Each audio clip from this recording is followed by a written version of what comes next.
Hi, it's Christine Daigle. I'm Jenna Brown. And I'm JD Barker. Welcome to Writers Inc. So I had a book come out on Monday with James Patterson. It's our latest one called The Writer. And I was Yeah. really banking on this one to hit the number one slot. I thought we had a legit shot at it because we sold a lot of pre orders and stuff like that. And then the day it came out, like I looked at the release schedule and the new Hunger Games book is coming out like the same Oh, day. Like there is no no. chance. Yeah, we cannot compete with the new Hunger Games book. Yeah. So at best, I'm still a number two New York Times bestseller. Then that comes out Wow. next week, right? I was not totally not stalking you guys on Amazon, but I saw you were number one in all your categories. So Yeah, it's crazy when you release a book with that guy. It is literally everywhere. I've got people sending me screenshots of TV commercials going on, and like stuff in like Times Square. Like it pops up every place, which is fantastic. Yeah, that's really yeah, cool. Yeah, But that's what's going on awesome. with you beat the guys? Hunger Games. Yeah, I can't beat the Hunger Games. What's going on? God, my life is so boring. I don't know.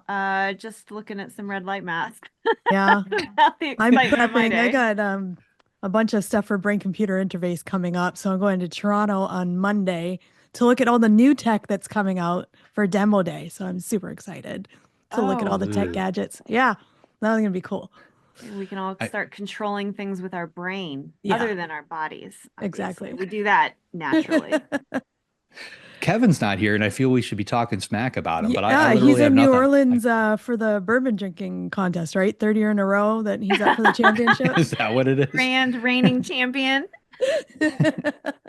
Oh, wait. That explains a lot. No, his cover is he's at a writing conference. Right, Right, writing right. Uh, Yes, conference. that's the story. We're sticking to it here on Writers Inc. Not bourbon cool. related. All right, so how are we going to do in the news? Who's going to be Kevin today? Not it. I will Not be it. Kevin. I will I feel like, I can try to capture his wit and dynamic All right, and I about can see that. you're drinking too, so we're all good. Okay. Perfect. All right, Jenna, what is in the news? All right. Well, the first story is about the dreaded slush pile. The slush pile, always been a bit of a mystery. So one writer took a look at the stats. Not all agents actively engage with their slush pile, surprise, surprise, due to the overwhelming volume of submissions, which can reach up to 16.5 million manuscripts annually across 1,500 agents in the US alone. Agents report receiving 20 to 30 queries daily or 11,000 subs a year in 2012. It's only increased since then. Observations of one agency found that unsolicited queries had a 0.4% chance of leading to representation. Agents tend to prefer genres like young adult, LGBTQ themes, women's fiction, middle grade, and commercial. The market demands an agent interests will shape what genres are more actively sought after. Many agents are younger in their careers, making commercial genres more desirable. Nothing that Wow, so surprising. aren't all queries unsolicited? Like, isn't that kind of the point? No, there some of them are solicited. Like if an agent has read you in a literary magazine and they're like, "Oh, I liked your short story or whatever, send me what you're working on," or if they're from a conference, that's a solicited query. Yeah. Um, I think kind of the moral of this is maybe go to a conference and meet an agent with those stats because I think you probably have a better chance I think other you Yeah. need like ways. Other ways. got you got to stand out, and like I don't know how Yeah. you even do that. Do either of you know like the best time to query an agent? I You've always throw told this us, and out when it's I do like Thursday lectures. at 11 a.m. See, Yeah, have you drilled it Thursday at into me 11 enough? a.m. So Yeah. yeah, so okay, gold star for you. Well, now it's I not do. going to be Thursday at 11 a.m. because No, because everyone's going to we've told email everybody. Thursday at 11 Yeah. Now you got a.m. now you got to do Tuesday. I know a lot of agents have multiple email addresses, so they've got like the forward-facing one that most Yeah. queries come into. Then they've got their super top secret one that they give out to the few that they want to see. Some agents use keywords or like code words. I put this Mhm. word in your subject. which automatically filters on their side, so it goes into a thing. The slush piles like that has always been a mess. Like if you ever walk into an agent's office, like back in the day, like they would have one wall just stacked floor to ceiling with manuscripts, and nobody is looking at that. And like typically it falls on like the latest intern, like whoever the latest hire is. If you have Yeah. some Yeah. free time, go through the slush pile, and even they get bored with it. So like there, I wouldn't be surprised if you found books like in some agent's office that have been there for like 5, 6 years. Yeah. Yeah.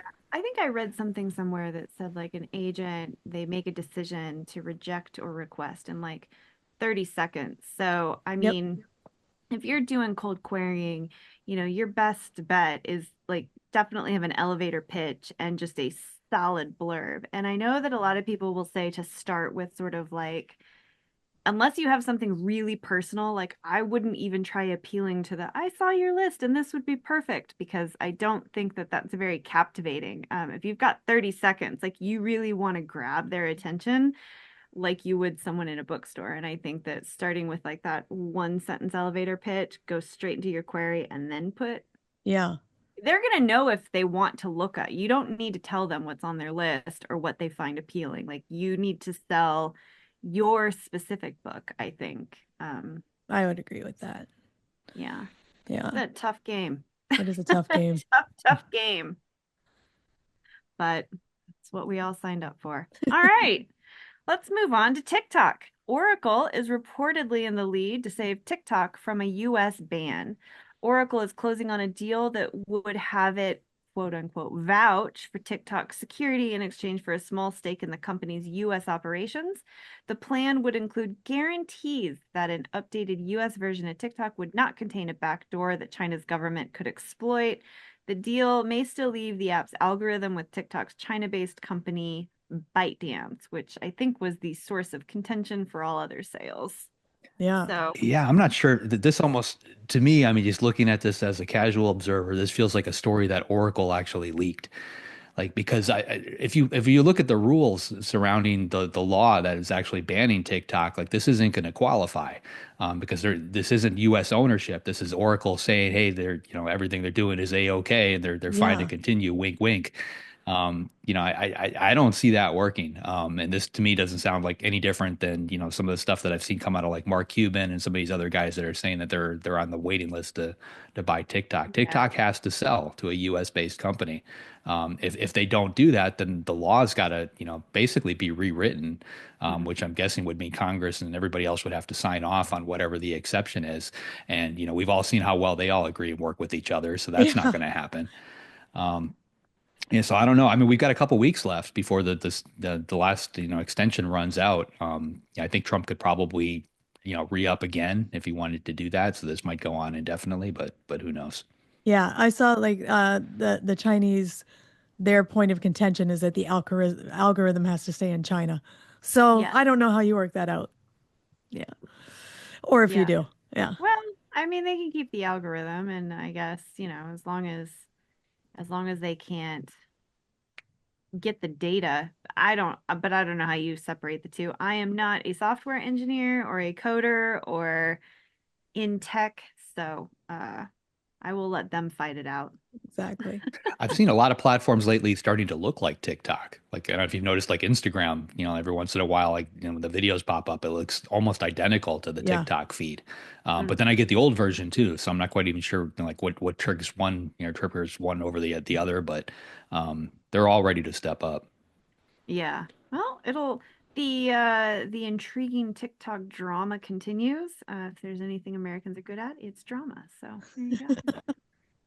The Very true. Atlantic allows you to search pirated books on LibGen. So this story came from Publishers Marketplace. The Atlantic has released a tool that allows people to search what books are included in the massive LibGen pirate database based on metadata. According to court documents in the Kadri versus Meta copyright infringement case, Meta used LibGen to train their Gen AI tool Llama. LibGen includes approximately 7.5 million books and 81 million research papers. In the filing released yesterday, lawyers for the plaintiffs state that Meta downloaded 666 copies of the 13th plaintiff's books and re-uploaded pirated books to other pirate sites as part of their data sharing process. Meta's response in this case seems to be that a powerful technology corporation should not be held to the same standards as everyone else for illegal conduct. They write that its theft was so massive, it must somehow be fair use. Love that. This as a almost sounds legal this sounds like an April Fool's joke. Like, is that an actual real story? Yeah. It is. Yeah. Yeah. I don't know what to make of that. Like Yeah. I don't even want to search it. I don't want to know how many of my books are in there. I don't want to know. This is all bad. It is all Yeah. bad. There's a lot of outrage on social media from authors um, finding their books on there. So yeah, I I guess think it makes it we more should just give them a personal, pass right? When because you actually see your book there and it's like, oh my gosh. Yeah. yeah, I mean, well, like my books show up on pirated sites all the time, and like, and I try to make a conscious effort, like who I'm sending PDFs to and EPUBs to, or I've tried, but like I don't even think that that has anything to do with it. It's not like the legit people sneaking this out. Somebody is scanning the book in and just getting it out there, and I don't think you can stop it. No. And the people that are getting their books from pirated sites, they're going to continue to get them from pirated sites. They're not going to go out and buy them, so you're not really losing a purchase. It's just some a-hole who's trying to save a couple of bucks. Yeah. Mm-hmm. Exactly. They're not going to be customers. So I don't know. I don't think pirate sites, for the most part, are worth your time. So I don't know. That's my Yeah. thought. I think it's just more, you can look and see if it was in there. But like you said, JD, I don't know that knowing is any better than not knowing. Yeah. Like, does it make you feel better knowing that it's on this site that you may or may not be able to get it to take down, especially if Meta has already used it to train their AI that's already out? It's I know very back in the depressing. day, back when Napster first came out and the music industry was trying to fight all of this, the record labels would actually release their own pirated versions of songs. So they would take the songs from a new album that are coming out and they would create basically bogus versions of that song. So they might take like, a couple words from the chorus and just loop it for 4 minutes and 13 seconds, something that matches. But so like when you went on Napster to download it, you didn't know if you were downloading the real one or the fake one.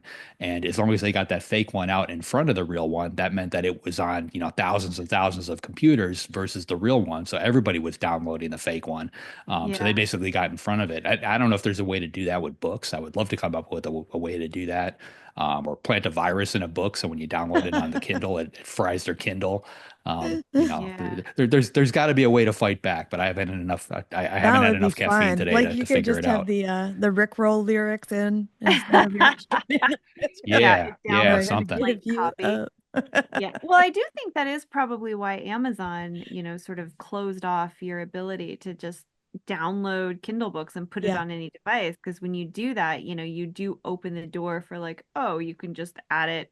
And now, 3 devices down the road, maybe you can upload it to a site and send it, in the world. So I don't Yeah. know. Yeah. I mean, I'm sure it's not going to stop people.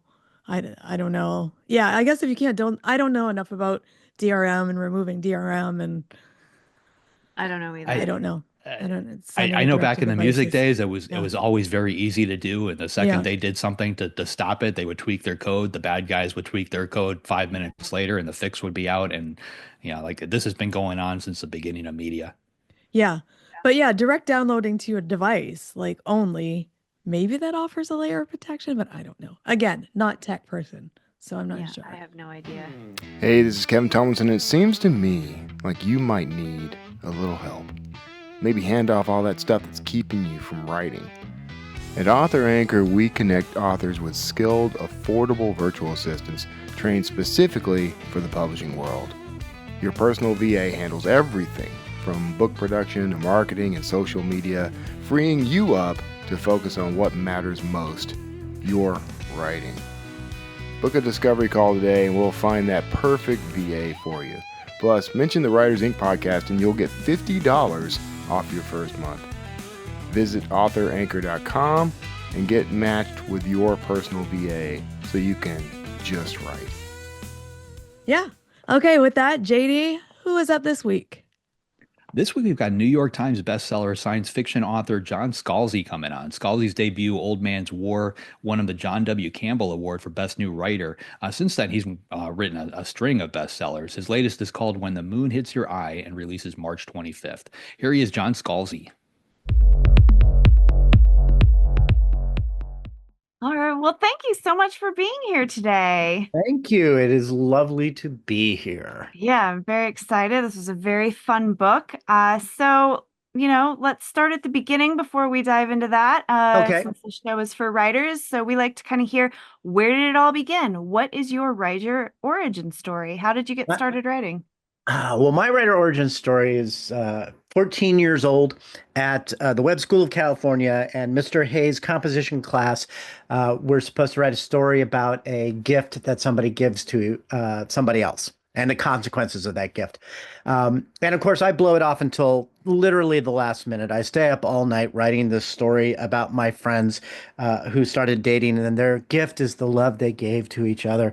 And I just literally just cranked it out like in a caffeine fueled frenzy. And I was the only one in 3 sections of the class to get an A. And that's when I had the epiphany of that was easy. I literally just pulled it out of my butt overnight, Right. and everything else is hard. So I'm going to be a writer. And the good news is that literally everybody was like, yeah, no, that's probably the right thing for you. You're not qualified for anything else. And so from that age of 14, I was like, I'm going to be a writer. And everyone was like, yeah, okay, be a writer. And that's my origin story. And that was now, because I'm about to be 56. So that was 22 years ago. 42 years ago. Wow. Yeah, Very that's a old. long time. So, It is. so how did you first get started publishing? How did you move from A pluses to being on bookshelves? I went through another route entirely. I was a journalist for a number of years. I always assumed, by the way, the whole thing about being a novelist is kind of accidental. Mhm. I really liked journalism when I was younger, the idea of like telling people what you think or reporting events and Yeah. stuff like that. So my very first job out of college was actually a movie critic for the Fresno Bee newspaper in California. And so I did that for a while. And then I moved to AOL, where I was the in-house writer and editor. And then I started doing freelance work. And around 1997, I knew I was going to go back to my 10th high school reunion, and they would ask me if I'd written a book yet. Um, and I didn't want to be Pressure. right. Exactly. It's like peer pressure. Oh, John Scalzi, you were such the little writer dude in high school. Have you written a novel yet? So I literally wrote a novel, which eventually became Agent of the Stars, simply because when I went back to my reunion, I wanted to be able to say, "Why, yes, I have written a novel." And then having done that, I decided to write a second novel that I'd actually try to sell, right? And that one Right. became Old Man's War, and it did sell. And I remember when I sold it, I said to Chrissy, my wife, I said, "Just so you know, no one ever makes money writing novels. I will write a novel every couple of years. It will come out. Maybe I'll go to a science fiction convention. They'll be like, oh, you're the guy who wrote that thing." But I won't give up the day job of freelance writing and doing Mm-hmm. consulting and all that sort of stuff. So I was wrong. The novel writing actually took off. I was very lucky. And so that's the path. I mean, it was absolutely backing into it unintentionally, and then it just took off, and I was like, okay, I'll ride this rocket. Let's see how far it goes. Perfect. Yeah, I love that. I do notice sometimes it's like, there is like that weird cosmic law of attraction, right? Like Mhm. what you're not like you're doing it, but you're not chasing it, which is a difference in energy. So I love that that worked. Yeah, no, I always tell people when they're like, it's like, what did you do and how can I do it? I was like, look, I don't even know what I did. So as far as it goes, I'm not sure that it's going to work for you. And also the thing I also tell people is like Old Man's War came out in 2005. It's the 20th anniversary this year. And the confluence of events that caused that to be published just literally couldn't be replicated now. Mhm. The editor, so I was supposed to submit it. I got lazy. I said, I'm just going to put it up on my website. Patrick Nielsen Hayden, the editor, found it there. He's like, "Can I publish it?" I'm like, "Sure, why not?" And none of that can work anymore. And Right. so I Yeah. tell people, it's like, you can have talent and you can have ambition and everything else, but if you have luck, that's even better. And also, you will have to find your own path. Find Hmm. a way that's going to work for you. For 99.9% of the people, actually following directions and using submission guidelines is probably Right. the thing that they should do because Correct. that's how it's set up. Um, but every once in a while, somebody stumbles through a gate, and that's kind of how it happened for me. That's awesome. So now you're a full-time writer, have been for many years. Yep. What does your normal writing schedule look like? Do you write every day? Do you, have to hit a certain word count? So what I try to do when I am writing a novel is I do try to treat it like, it's a business because it is. And usually I've set up about 4 hours a day. Used to be 8 to 12, but now it's more like 10 to 2 because I like to sleep in. Um, that's basically what I'm doing. And I do have a sort of unofficial goal, which is I will write for 4 hours or until I hit about 2,000 words. And the 2,000 words mark is an artifact of having been a journalist and being able to write copy fairly quickly, plus also just that's the speed my brain runs at. But I tell people it doesn't matter if it's 500 or, 2,500 or anything else like that. You will find the natural speed of your brain. Mine just Hmm. happens to be at that speed.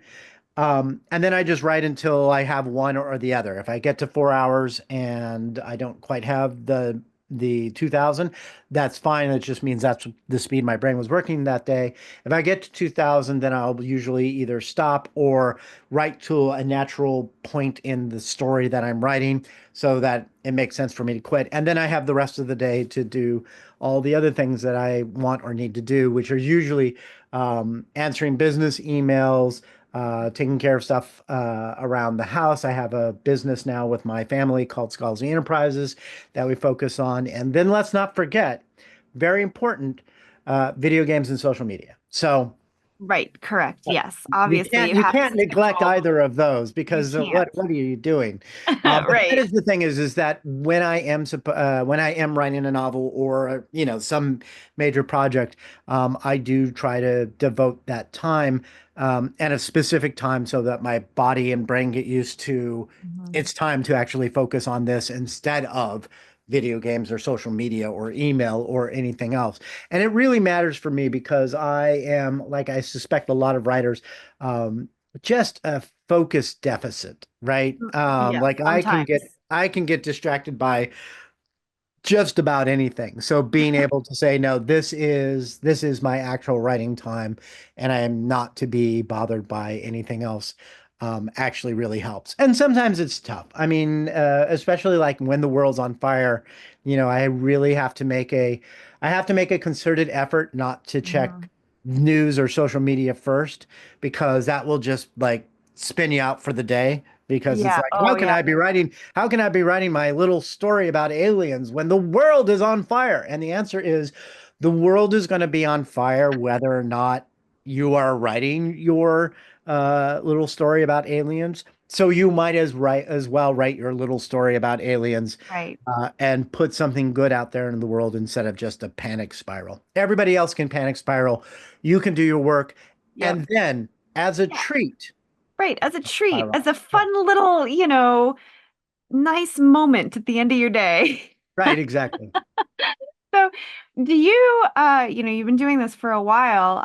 Do you outline? Did you used to? How has that changed over the years? I don't outline because Oh, outlines are you're one of the work. chosen ones. Oh, well, this is the thing is that people like I tell people it's like how do you do it? I sit down, I make it up, and eventually it works out, and then it's done, and then I send it off, and they're like, you don't outline, you don't edit. I'm like, no, I what why would I do that? That's work. Yeah, that They're like, doesn't look like fun. and then they're like, and now we're gonna stab you to death, and I'm like, I get it, I get it, but hear me out. I think outlining is great if you're the person who wants that sort of structure. If you need that structure, then absolutely you need to outline because everybody's brain works differently, right? Mhm. And there are some people I know who write magnificent books and they outline, and sometimes they outline like Toby Bakel, who is a good friend of mine, once told me he once did a 40,000 word outline. I'm like, that's half of a book. What are you Yeah. doing? Yeah. But the point of fact is writing the outline helps him write the book. So it makes sense. For me, I kind of enjoy starting and finding out where the story is going from there. I usually know how something's going to end. I usually kind of know where I'm going. Mhm. But in terms of actual outlining, I don't tend to do that. And also, I tend to edit as I go along. So I'll write 2,000 words one day, come back the next day, I'll reread the 2,000 words that I wrote, and then I will, make tweaks and edits that I want to make then, and then continue on. If I'm in chapter 13 and I have a big event and I'm like, oh, I really should foreshadow that, I will go back to chapter 3 and I'll drop in a line or two so that people are like, wow, he really foreshadowed that, as opposed to like, and that's basically how I do it. So when I get to the end, I don't do a second draft or a third draft. I just go ahead and send that off. And again, that's partly an artifact of journalism. You kind of do a lot of the constructing in your head as you go along. Well, I was a movie critic, so I would go and watch a movie, and then literally on the drive from the movie theater to the newspaper office, I would have to structure it in my head and be ready to go when Right. Yeah. I sat down and typed it out. So that's just something I'm used to. And like I said, everybody will find out the thing that works for them, right? Some people want to outline, some people want to make it up as they go along. Some people want to do lots of drafts. There's the whole idea, which I actually kind of endorse, of the first draft being the vomit draft, where you just put everything out. And then once you have it, you can look at it and be like, okay, this goes here, this goes here. I'm going to snap these bones and reassemble them here. I think for a lot of people, that's really, really good advice. But like I said, the one thing that everybody should do is just sit down and write and figure as you go along a little bit what that process is going to be. And you are going to find out that your process is going to be different than everybody else's. And that's okay. The comparisons are insidious. The important thing is that you are writing and that you are putting stuff onto a page. Yeah, and I love like the brains are different because yeah, Yeah. everyone has a different process and things. So different. I just did a podcast with Victoria Schwab, right? And she and I love each other to bits, and we could not have different processes. Like Yeah, she is an avid outliner. yeah, she outlines and she writes chapters out of sequence. I'm like, are you mad? What's going on? I literally don't understand her brain. I love what comes out of her brain. Her books are so good. But oh my God, if I had to write like she wrote, I would go crazy. And she has told me the same. She literally just doesn't understand how my brain works. And Yeah. it's really great that you can have these two different, very successful writers, completely different processes, both writing, enjoyable books and stuff like that, but standing as testament of there's no one way to do it. There's only the way that works well for you. Right. Yeah, I love that. So let's talk a little bit about the moon and cheese. Yeah. That's what your new book is about. I am dying to know where the idea for When the Moon Hits Your Eye came from. Well, it's literally something that I've been sort of rattling around in my head for a while, right? Which is because we've all heard, the expression "the moon is made of cheese" or, green cheese, all of that sort of stuff. And one of the things that I really like to do as a writer, and I think it's evidenced in particularly the two books that preceded this one, Starter Villain and Kaiju Preservation Society, is start off with this really ridiculous idea. And imagine what it would be like for normal humans trying to get through their day with this ridiculous thing that's happened. I mean, in kaiju, it is, oh, by the way, Godzilla is real. You Right. know, for Starter Villain, it was you've inherited your uncle's supervillainy business. And for this one, it was just literally the moon turns to cheese. What do we do? Um, Right. and the thing that I think is important for all of these, and also, for example, like red shirts, which is another example of this, is that you start off with what an idea that I think most people would think, it's a very farcical idea. And they would expect the book just to be farce, just intense silliness and so on and so forth. But people don't work that way. It doesn't matter how ridiculous your circumstances are, you're still going to be a human in it. And so Right. for me, the really fun thing to do is to take these completely absurd situations, and make the people who have to deal with them treat it seriously, because that's what they would have to do. And it's been great because I think that if I have a niche aside from like space opera of Old Man's War and the Interdependency series, it is basically saying hold my beer and trying to do this thing like I remember when people started asking me, so what's the next book about? And I said, well, the moon turns to cheese. Uh, and people were like, of course it is. Of course you would do that. Of course Of course. you, of Right. all Right. people, would absolutely do that. And I kind of love that they're like, yeah, you you're taking a ridiculous idea and you will make it work, and it makes me angry that you'll make it work, right? Like Mary Robinette Cole, who is of course just a tremendous, tremendous writer. Um, she read an early copy of the book, and she wrote a Goodreads review, which was, this should not work, but it did, and it made me cry in an airport. Screw you, John Scalzi, how dare?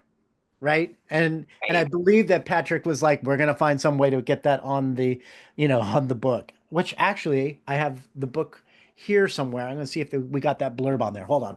Yeah. I don't think we got it on this cover, but we might get it some other time. But it was great. I was just like, huh, I Yeah. made Barry Robinette Cole cry.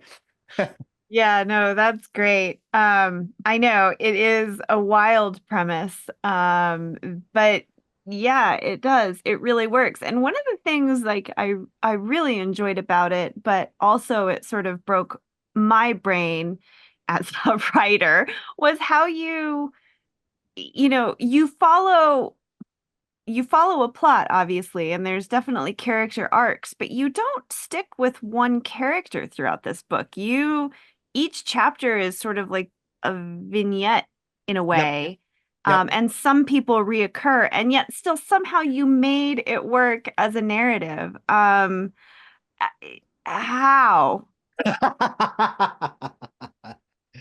Well, first off, there's quasi precedent for this, right? Okay. Think about books like the Martian Chronicles by Ray Bradbury. Okay. Okay. And what happened with the Martian Chronicles was there was a series of short stories that he published, um, and then later he collected them together, and he added material to make them all happen in the same universe. Is what's called uh, old school. We used to call them fix-up novels, right? Okay. Take a bunch of short stories that weren't necessarily related, write a narrative through line through interstitial work or through editing, and then all of a sudden you have a novel out of 15 different short stories or whatever it was. And so he did that actually a number of times. He did it with Illustrated Man. He did it with Martian Chronicles. Other writers have done the same thing.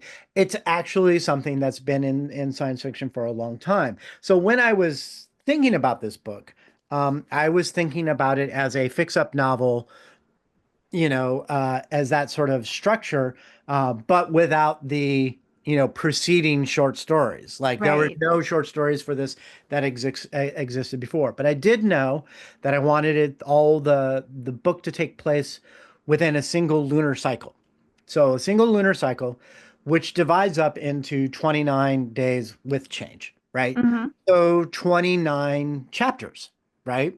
Okay. And once you have that as the narrative conceit, right, that you're just doing an entire lunar cycle and you're trying to get how people would react to it, then it makes it easy to make each of those days its own sort of story. And there are through lines. There are characters that Hmm. reappear and our major character in one vignette and our minor character in the other. And of course, events that happen during the course of the month that take up the narrative of more than one chapter. But the whole point was that it was meant to be kaleidoscopic because when something like the moon turns to cheese, it affects everybody. So I wanted to give the idea of everybody being affected. So you have the president, you have, you know, kids who are freshmen in high schools and all that, and everything in between. And I thought that was a kind of a fun way to do it. Now, they are all American, mostly because I'm an American, and it was easier for me to do that. It was easier for me to write about what the kids in Delaware are thinking about this than the kids in, say, Lyon, France, right? Right. Yeah. Yeah. Yeah. But generally speaking, as a slice of Americana, I think that I tried to go through all the classes, all the people, and how everybody would deal with it. So that was the thing for me. It was like that the narrative framing was you have one lunar cycle, it affects everybody, show it. And that's what I did. Yeah. And without outlining, which, yeah, that's Well, very but Well, but impressive. that was the whole thing. In this particular case, the outline presents itself as the structure. The structure is the outline because you know Well, it's that's 29 true. days. And you know it's 29 days. And you know that in this particular case, I wanted to have uh, a wide range of people. And I also knew, without spoiling anything, that I was going to have the month divided into a pre major event and a post major event, right? Right. Yeah. And then once you did that, then it becomes easier to do. So in this particular case, while I didn't do a direct outline, the structure is inherently an outline in itself, which was a good thing because here's the fact about writing 29 short stories and making them coherent as a single novel. I was like, how hard can it be? Turns out it's really hard. Yeah, I imagine. Yeah. Yeah. Yeah, well, because you're hitting it really is quite masterful to be able to hit all those emotional beats and the plot beats, in something that feels like it shouldn't hit in the same way. Uh, This is the thing that I love about this book is people like there's nothing about it that should work. Wow, how did you make it work? What did you do? And honestly, I think the two answers to that are I could not have written this novel earlier than I did, right? Because yeah. this is a matter of personal experience as a writer and development as a writer over at that point 20 years. Hmm. Culminating in being able to do that. And I think as the other thing that has to do with it is having the faith that I could actually do it, right? Hmm. That it was going to be difficult, that it was going to be a thing that uh, didn't naturally lend itself to working. Um, but I did have faith again because of that experience that I could at least take a stab at it and see where it went. I have done similar things before. Red Shirts had the three codas at the end, and all the way through it was a metatextual sort of thing. It was the book observing itself all the way through. Yeah. So this is not entirely outside of my realm of possibility, but a lot of it just came down to I had to wait as a writer to get to the point where I could make something like this works. And that's really the exciting thing about being a writer is that at every stage of your writing path, you will find um, new things to do and new ways to challenge yourself and new ways to tell stories that you wouldn't necessarily have had the capability to do before. Yeah, I that I makes know sense. that for a lot of my novels, like the very first novel was written to see if I could do it. The second one was written to see if I could sell it. The third novel was written to see if I could write a third person narrative because Mm. the first two had been first person. Every book had something about it that I hadn't done before. And I built on everything that I'd done before in order to take that next step. And in this particular case, it was the structure of the novel itself. Well, I'm going to ask what everyone who has read the book wants to know is what kind of cheese was the moon made of, and Ah, how much cheese did you eat while writing? I mean, I eat a lot of cheese anyway. I'm a friend of cheese, and cheese is a friend of me, as you can tell by these very chubby cheeks. Uh, but so here's the thing, and I've said this before, and I will say it again. Um, I did not specify what kind of cheese it was because I knew if I did specify what kind of cheese it was, that some nerd would come to me and be like, "You said that the moon was made out of Parmesan, and I actually did the math on the Parmesan, and your diameter is wrong, and also the rate at which you have the moon compressed would be completely off because the water content wouldn't be right. And so basically your book is founded on a mountain of lies, and I want to know how you feel about it." So I knew that if I the secret about science fiction is the moment that you over specify something is when they get you, right? Yes. Hmm. Because and I say this with all love to my own brain, but my readers are smarter than I am, and they also have more technical knowledge. They Hmm. do math better. Like I blew my math gasket at the quadratic equation, right? That's Yes. where Oh, yeah. that's where it stopped, right? So as far as it goes, if I attempt math, they're going to get me. If I attempt to do like any sort of engineering beyond the basic, most rudimentary thing, they're going to get me. And reasonably so. I don't want to pretend like I know more than I do. So the way that I deal with that is that I give enough information so that someone who is knowledgeable about that particular thing or just wants to be a nerd about it would be like, okay, how does this work? And then they come up with it in their own brain to their own Hmm. satisfaction, and then they can move forward with it. So what will happen is like I'll go on tour for this book, and someone will come up to me and is like, I did the math, and I think this is the kind of cheese it was. And I'll be like, yes, sure, why not? But it is actually a running joke in the book that that people will bring up what kind of cheese, and it never gets answered, right? Yeah.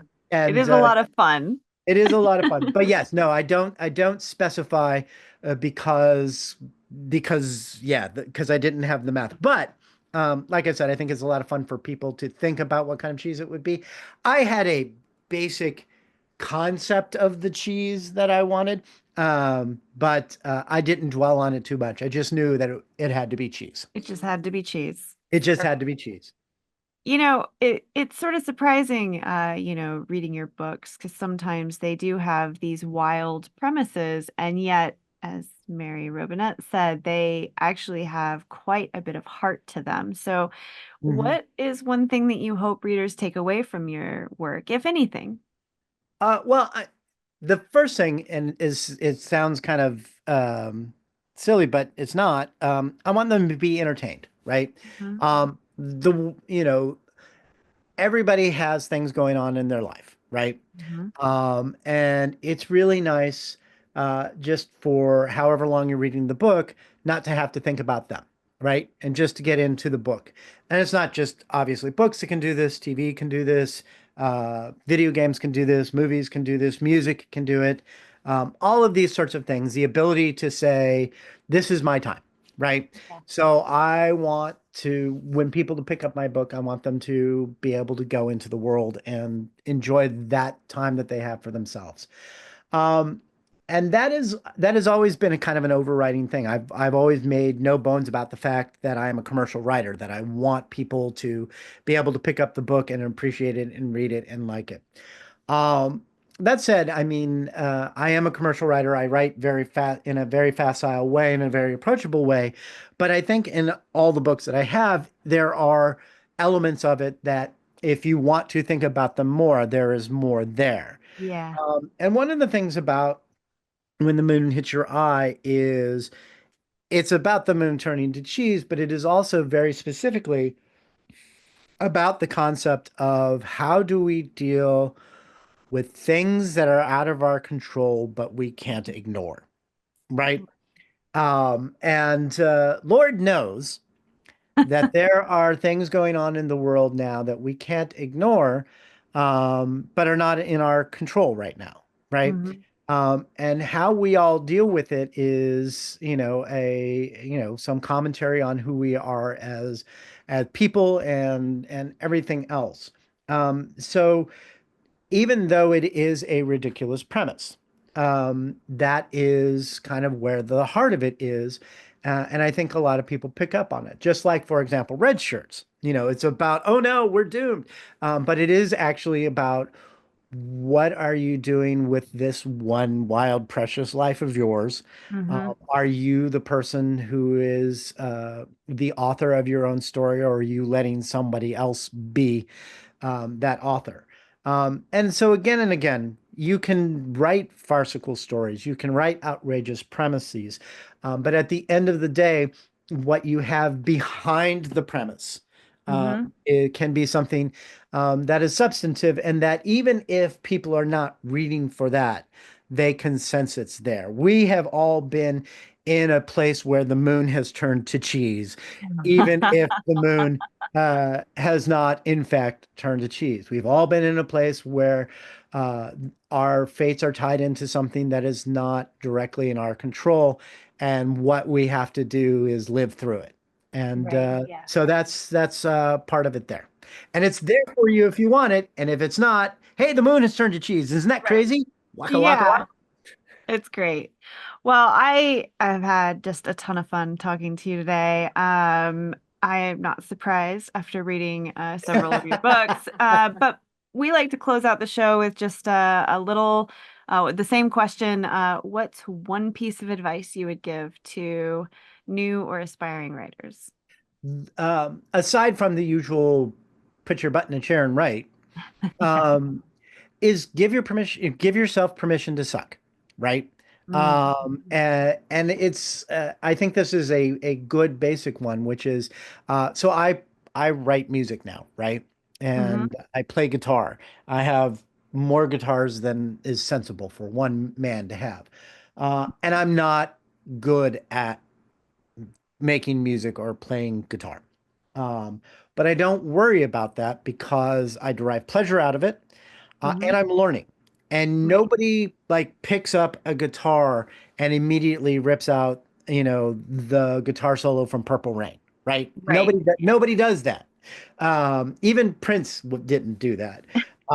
So it takes time and it takes effort, and the knowledge that it's okay that you're bad, because everybody goes through their season of bad before they get to where they are able to do stuff. I mean, my first novel came out when I was 35 years old, and I spent the previous 20 years doing all the writing that made it possible for that book to come out then. Uh, Yeah. just like I spent the 20 years after that learning everything that allowed me to write When the Moon Hits Your Eye. Um, I I know it's frustrating for people, the idea that you have to go through a phase of being really bad at the thing that you love before you can be good at the thing that you love. But literally everybody has done it. Uh, Yep. and the thing is that when you are bad at something, there are no other expectations. So you can do so many wacky things and learn what it is that you like and what you dislike and what you feel like is your real ability in that sort of thing. You are entirely free to pursue it purely for the love and interest of it rather than worrying about whether it will be good. Yeah. So give yourself permission to suck. And because that is actually one of the most important parts of learning any skill. Hmm.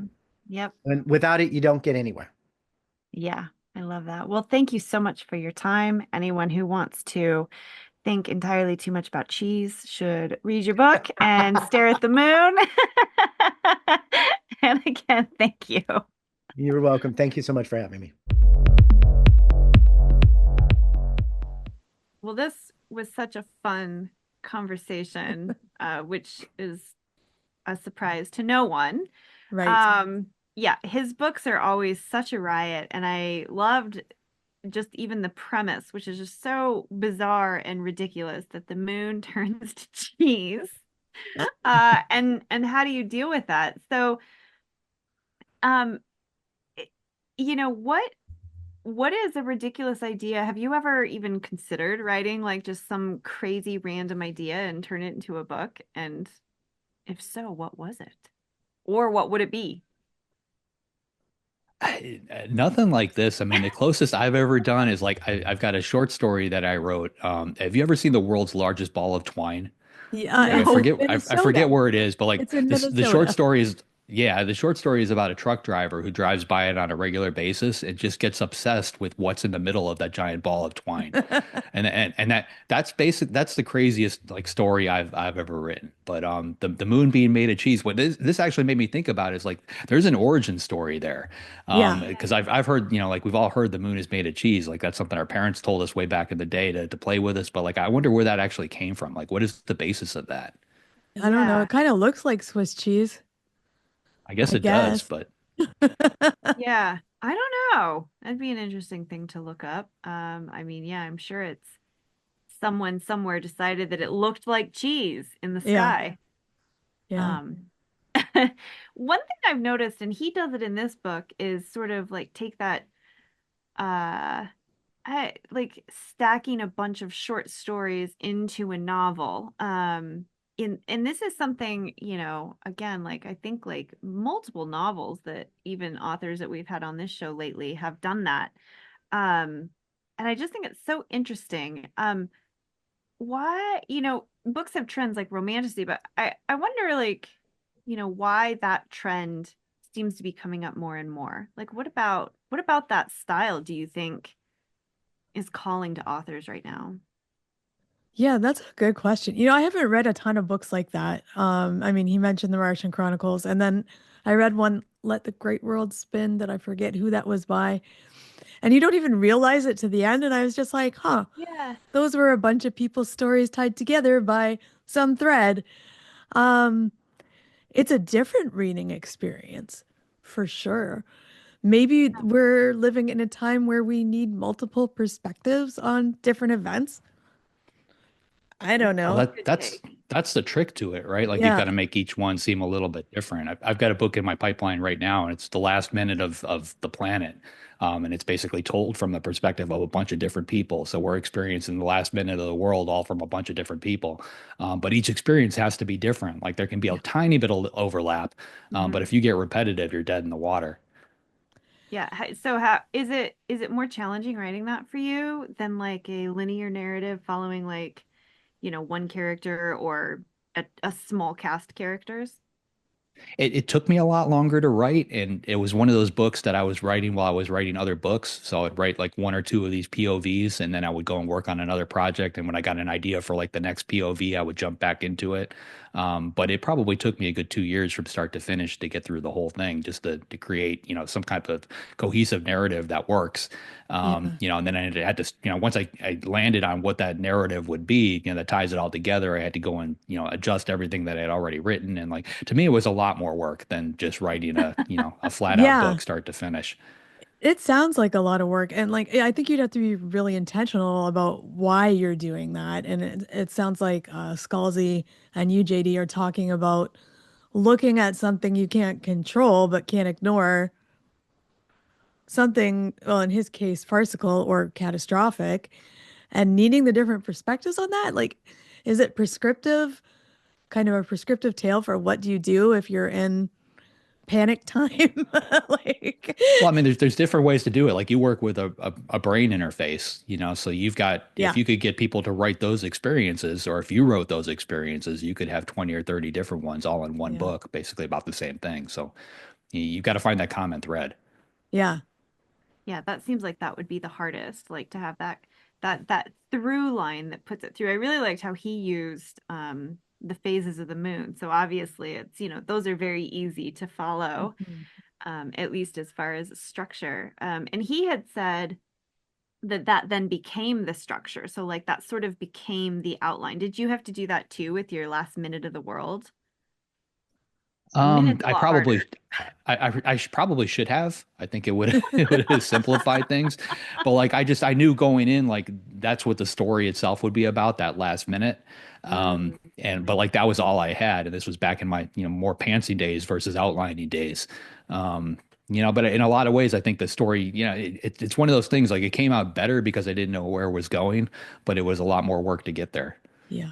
Yeah. This yeah. sounds to me like a later career type of book. I'm like, that Yeah, I sounds mean, another hard. one that comes to mind that it's not the same kind of thing, but like Jeffrey Deaver wrote a book that takes place backwards. So basically starts at the end of the story and then every chapter moves a little bit forward in time until you get to the very beginning of the story. Mm. And like it's a fun read and it's extremely clever, but like it makes my head hurt just thinking about having to write that. And he told me after the fact that like his agent and editor and everybody was like, "I'm glad you got this out of your system, but don't ever do it again." That's really interesting. Scalzi had also said that, he does try to sort of do something different in every book. And I thought that is an interesting thing because I do think, that's how you kind of learn and grow. Do you guys try to do something different in every book? Yes. I do. I mean, that keeps it interesting, right? So you write in first person for a little bit, then you write in third person, then maybe mix that up, present tense, past tense. I like doing all that. I mean, I've got a book that I'm working on a typewriter. I've got another one that I'm writing out longhand. To me, it keeps it interesting. Do you Yeah. do different things like with the plot too, or like different devices? Well, I find that my voice is different. So like when you write a book on a typewriter, like in my case, my voice comes out different than it does if I do it in Scrivener on my Mac. And handwriting again is very different. It's very personal. Like to me, like writing a story by hand, like I had to write that in first person. Like it just didn't seem like it just didn't seem right to like do it any other way. I don't know. I'm weird. Yeah. I like the challenge of doing something else, but I've been trying to write the same character for like 3 books and I can't do it. I'm gonna get it in this book. I'll tell you, it'll be cool once it works. Yeah. But when Scalzi was talking about I couldn't have written this book any earlier. I have some things like that, and I'm like, this might have to wait for a bit more standard books before I can pull that off. Writing's hard, Yeah. man. I don't know why, but it is.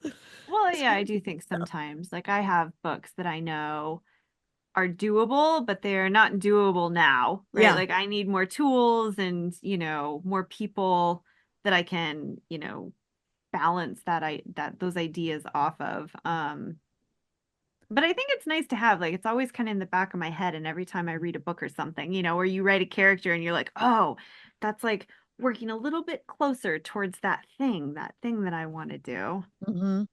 It keeps it interesting Yeah. for me. Um, which is also, we had Stephen Graham Jones on last week and he was talking about sort of like facts come later. He doesn't care about the facts. Yeah. And here, Scalzi had talked a little bit about like you can't over specify, right? So like he's thinking about the facts a little bit differently, but it sort of kind of goes hand in hand, I think. So I know you guys just wrote a book that dealt with a lot of factual things, science, and a lot of tech. How did you guys kind of handle that? Not getting over specific so that you take away from the story. I just made Christine fix it. Yeah, he did. And no, I just kept thinking I story comes first, right? So like how much of this is absolutely necessary to make the story understandable and like no more, right? I think that's Yeah. kind of the sweet spot. Yeah. I'll throw in a lot of placeholders if I'm not really sure on something. So like in this book, you're talking about flatliners. There's a lot of medical stuff going on.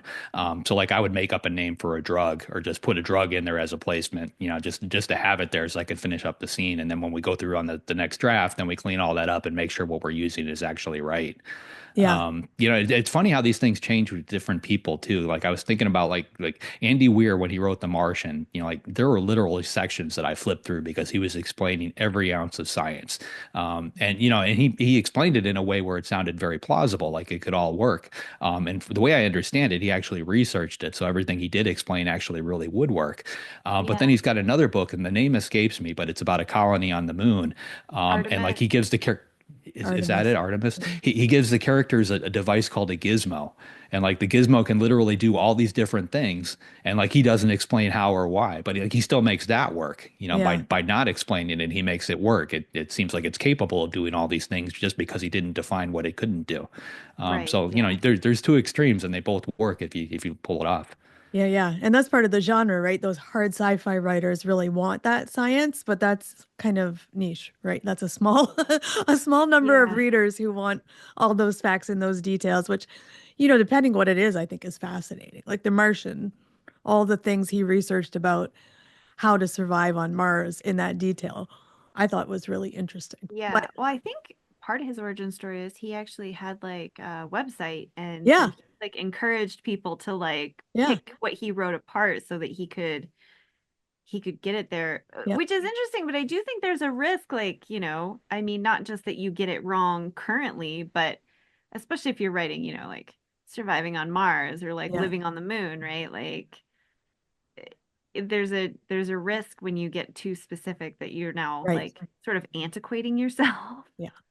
I think. Which is why Scalzi didn't say what kind of cheese it was. Right. He will not tell anyone, not even me, off camera, what kind of cheese the moon is made of. I did ask him, we were at a conference in January, and I did ask him what his favorite cheese was. And he said it was American. And okay, that's a choice. And I said, why? And he said, because it melts. It's made to melt. And he is a burrito guy. So I can see, like, if you're liking burritos, American is probably a good choice to melt. That's fine, and that's true. But all cheese melts. So, but is it made to melt?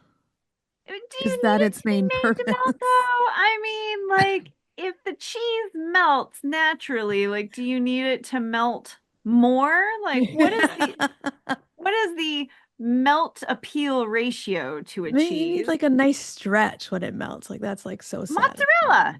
Okay. Yeah, I don't know. Do you guys know the secret to a wonderful grilled cheese? You're gonna hate it, but tell me. Mayonnaise. Oh yeah, mayonnaise. Yeah. You put it on the outside, right? When you like butter on the inside, mayonnaise on the outside is apparently the best grilled cheese combo according to Martha Stewart, and she is never wrong. She is never wrong. Yeah, she's the queen. Never. She's the best. I have never once cooked a grilled cheese. This all sounds like witchcraft to me. What? JD. My wife cooks a mean grilled cheese. My favorite cheese is I love sliced cheese, like the individually wrapped ones from Kraft. And like my wife told me about how much like microplastic is in all of that. Yeah. I'm still eating it, but like I think I'm gonna have to swap that out. Maybe I should reach out to John and ask him what to. Nice. Yeah. Oh, I love a nice soft cheese like a brie or a camembert. I ate a whole wheel of brie as a grad student at someone's house, and I'm like, I should not do this, but I'm poor and hungry. Well, listen, it's fine. Cheese is life. Like, cheese and potatoes. Like you have those two things, and you can a lot of nutrients. Oh my goodness. Okay. And on those culinary tips, JD, who is up next week? Next week, we've got Adam Neville coming on. Adam was born in Birmingham, England, and grew up in New Zealand. He's won numerous awards for his horror. His latest novel is called All the Fiends of Hell. Horror is kind of having a little bit of a resurgence, and he's going to explain why and help us take advantage of it. So Adam Neville. All right. Sounds great.